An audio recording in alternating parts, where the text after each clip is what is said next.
కానీ నువ్వు కన్నీళ్లతోనే కాపురాన్ని వెలగబెడుతూ వస్తున్నావు. ఏం కర్మమ్మా ఇది? ఎంత గొప్ప మనసమ్మా నీది.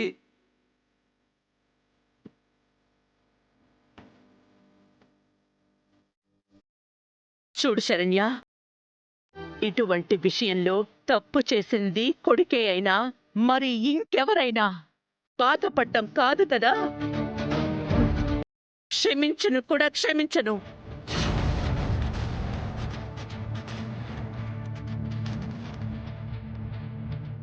శరణ్య, నేను నీకు మొన్నే చెప్పాను, మళ్ళీ చెప్తున్నాను. నీ కాపురం ఉన్నది నీ చేతుల్లోనే. దాన్ని నువ్వే కాపాడుకోవాలి, నువ్వే నిలబెట్టుకోవాలి. అర్థమైందా? చూడు, ఇంతవరకు జరిగిందేదో జరిగిపోయింది.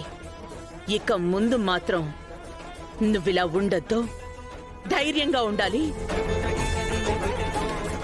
దర్శన్ని మొత్తం అడిగి తెలుసుకుంటాను. ఆ సమీర సంగతి ఏంటో నేను తేలుస్తాను. ఈ సమస్యని ఎలా సరిచేయాలో నాకు తెలుసు.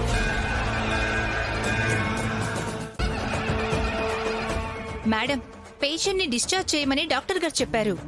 ఓకే, ఫార్మాలిటీస్ పూర్తి చేయండి. Okay madam. అన్నయ్య, మీరింటికి వెళ్ళండి.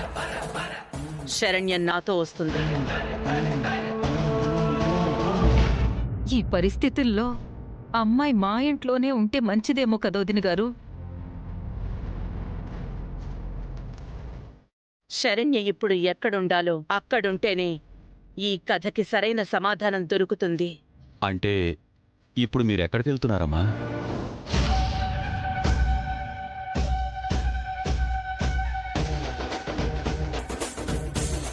చోటు తర్వాత చెప్తాను, కానీ వెళ్ళేది మాత్రం పాప ప్రక్షాళన గావించడానికే.